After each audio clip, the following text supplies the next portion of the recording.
ಆತ್ಮೀಯ ಬಂಧುಗಳೇ, ಶ್ರದ್ಧೆಯ ಸಾಹಿತ್ಯಾಭಿಮಾನಿಗಳೇ, ವಿಘ್ನ ನಿವಾರಕನಾದ ವಿನಾಯಕನಿಗೆ ವಂದಿಸುತ್ತಾ, ವಾಗ್ದೇವಿ ಸರಸ್ವತಿಗೆ ನಮಿಸುತ್ತಾ, ದೇವಾನುದೇವತೆಗಳ ಅನುಗ್ರಹವನ್ನು ಬೇಡುತ್ತಾ, ಮಹಾಮಹಿಮರ, ಪಂಡಿತರ, ಜ್ಞಾನಿಗಳ, ವಾಗ್ಮಿಗಳ, ಹಿರಿಯ ಸಾಹಿತಿಗಳ, ಸಾಹಿತ್ಯ ಸಾರಸ್ವತ ಲೋಕದ ಎಲ್ಲಾ ದಿಗ್ಗಜರ ಆಶೀರ್ವಾದವನ್ನು ಕೋರುತ್ತಾ, ಮಂಕುತಿಮ್ಮನ ಕಗ್ಗದ ಬಗ್ಗೆ ಸವಿಸ್ತಾರವಾಗಿ, ಸೂಚ್ಯವಾಗಿ ಕಗ್ಗದ ಸಾರ, ಗಹನತೆ ಮತ್ತು ಉದ್ದಗಲಗಳನ್ನು ಪರಾಮರ್ಶಿಸಿರುವ ಮಹಾಮಹಿಮ ಶತಾವಧಾನಿಗಳಾದ ಆರ್ ಗಣೇಶ್ ಅವರನ್ನ, ಪೂಜ್ಯ ಮಾನಸ ಗುರುಗಳಾದ ಗುರುರಾಜ ಕರ್ಜಗೆ ಅವರನ್ನ, ಪರಮ ಪೂಜ್ಯ ಬ್ರಹ್ಮಾನಂದಜಿ ಅವರನ್ನ ಹಾಗೂ ಅನೇಕ ಸಾಹಿತ್ಯಾಭಿರುಚಿಯುಳ್ಳ ಸಾಹಿತ್ಯ ಕೃಷಿಕರಿಗೆಲ್ಲರಿಗೂ ವಂದಿಸುತ್ತಾ, ಮಂಕುತಿಮ್ಮನ ಕಗ್ಗದ ಬಗ್ಗೆ ನನಗೆ ತಿಳಿದ ಅಲ್ಪ ಜ್ಞಾನದ ಪ್ರಯೋಗದಿಂದ ಸವಿಸ್ತಾರವಾಗಿ ಅಲ್ಲದಿದ್ದರೂ ಕೂಡ ಜನಮಾನಸಕ್ಕೆ ಮುಟ್ಟುವಂತೆ ಹೇಳುವಂತಹ ಪ್ರಾಮಾಣಿಕ ಪ್ರಯತ್ನವನ್ನ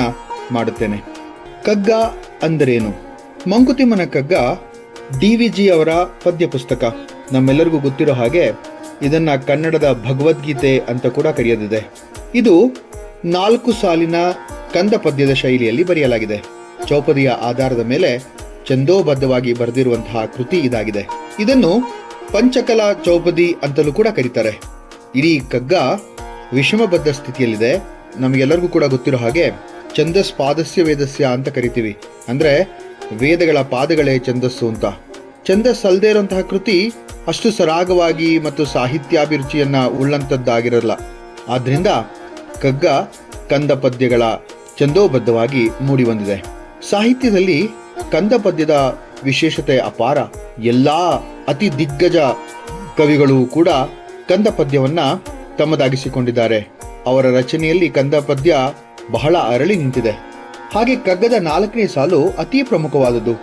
ಇಡೀ ಕಗ್ಗದ ಪೂರ್ಣ ಸಾರ ಮತ್ತು ವಿಮರ್ಶಾತ್ಮಕ ಭಾವ ಅದರಲ್ಲಿದೆ. ಅದನ್ನ ಎಪಿಗ್ರಾಮೆಟಿಕ್ ಲೈನ್ ಅಂತ ಕೂಡ ಕರೀಬಹುದು. ಅದಾದ ನಂತರ ಅಂಕಿತನಾಮವೇ ಎಂಬಂತೆ ಪ್ರತಿ ಕಗ್ಗದ ಕೊನೆಯಲ್ಲಿ ಮಂಕುತಿಮ್ಮ ಎಂದು ಸಂಬೋಧನೆ ಕೂಡ ಇದೆ.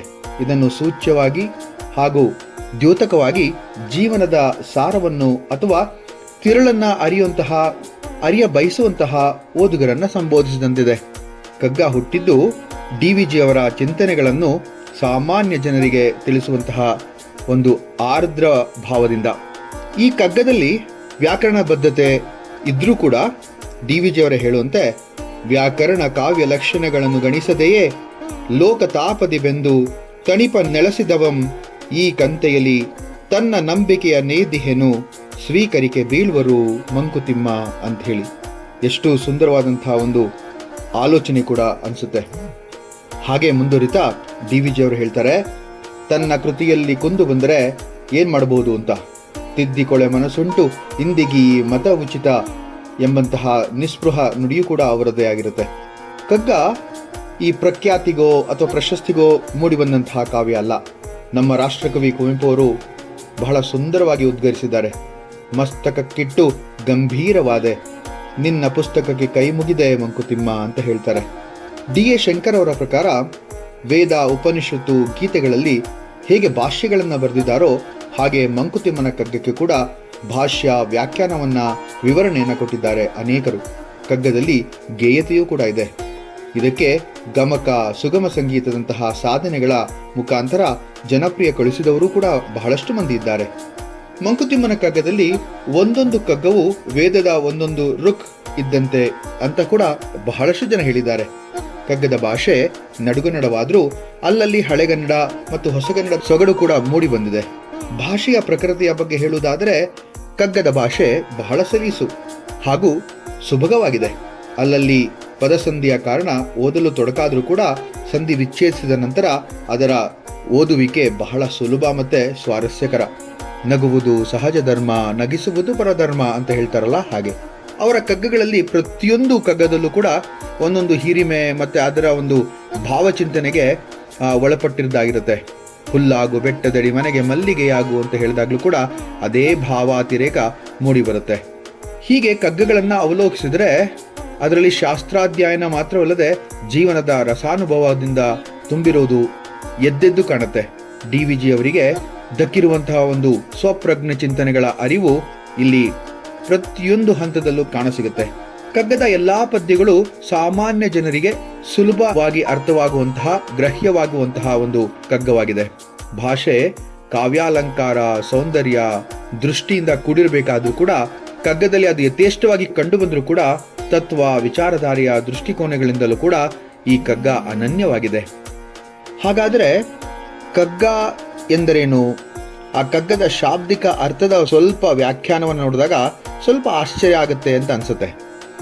ಶಾಬ್ದಿಕ ಅರ್ಥ ಕಗ್ಗದ್ದು ಕೆಲಸಕ್ಕೆ ಬಾರದ್ದು, ನಿಷ್ಪ್ರಯೋಜಕ, ನಿಸ್ಸತ್ವ, ಇವೇ ಮೊದಲಾದಂತಹ ಹೀನಾರ್ಥಗಳು ಕಂಡುಬರುತ್ತೆ.